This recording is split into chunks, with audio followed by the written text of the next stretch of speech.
Hello, this is Angelia with today's Bible reading. Today's reading comes from Exodus 18, Jethro counsels Moses.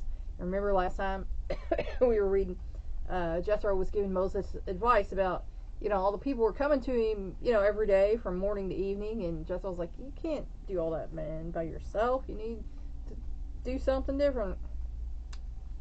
Moses' father-in-law said to him, "The thing that you are doing is not good. You will surely wear out, both yourself and these people who are with you, for the task is too heavy for you. You cannot do it alone. Now listen to me.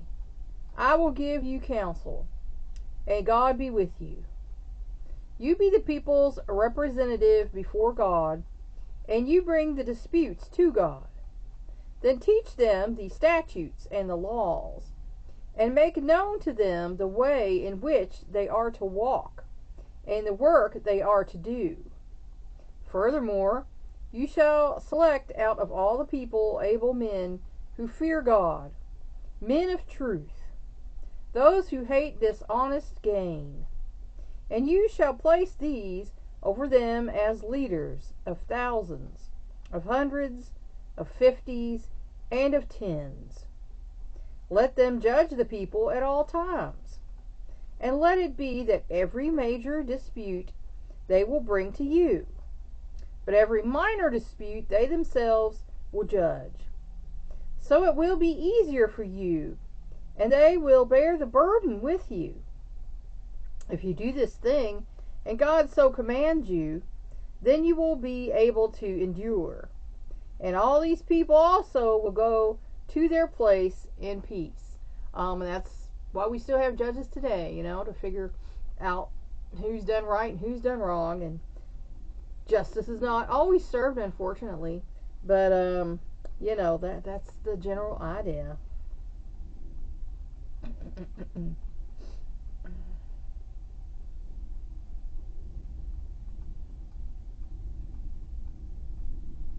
So Moses listened to his father-in-law and did all that he had said. Moses chose able men out of all Israel and made them heads over the people, leaders of thousands, of hundreds, of fifties, and of tens. They judged the people at all times. The difficult disputes they would bring to Moses, but every minor dispute they themselves would judge. Then Moses bade his father-in-law farewell, and he went his way into his own land. That was a good piece of advice that he got from his father-in-law. And he listened, and he was able to take some rest, finally. So sometimes you got to realize that you have to delegate and put certain people over certain things so that you can have some rest. Especially if you were running your own business. I found that out. And sometimes you delegate to people who do nothing. You say, okay, we're going to do this. You can, do whatever. And then the time comes and they got nothing for you. And you're like, oh, okay.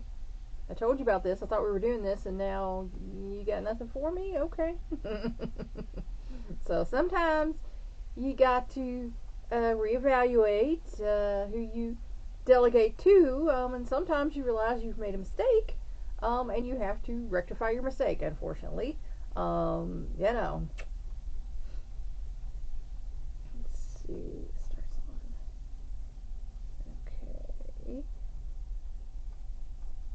Jethro's practical wisdom was of immense benefit to Moses and Israel, and has been lauded as an example of delegation and management organization by efficiency experts for centuries, and still is. It's woven into Jethro's advice were statements about God and the virtues of godly men that cause one to respect this man as having his newfound faith well integrated into his thinking.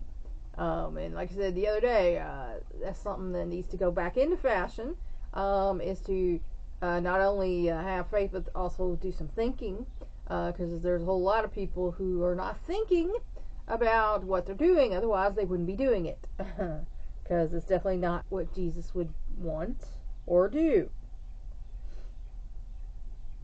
Indeed, he fully recognized that Moses needed divine permissions to enact his advice.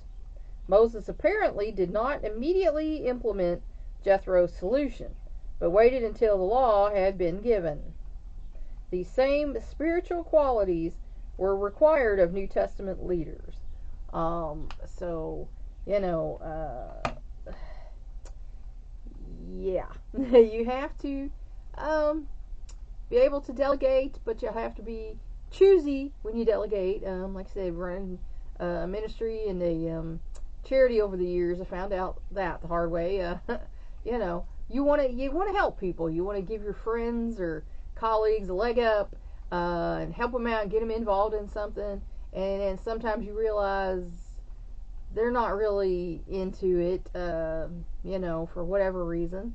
And then sometimes people just want money out of the deal, and it might not appear overnight, and then they're upset. And then some people just want to take what you got. A lady that I was friends with years ago before I even started the charity told me that she started charity and people stole it from her. And so she said, when you start a charity, make sure you're the incorporator, so that if people vote you off the board, and vote you out as the president, they can take away a charity that you started.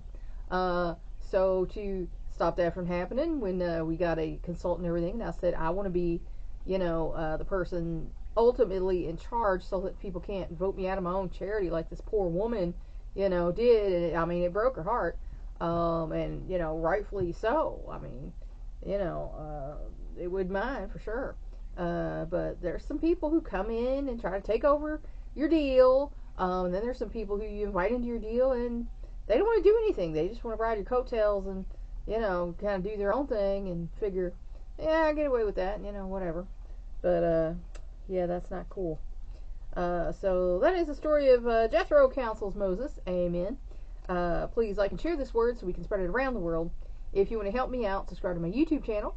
If you want to help me out even more, go to my Patreon page and become a patron. The link to that is in my posts. Thanks for watching. That's all for now. Until next time.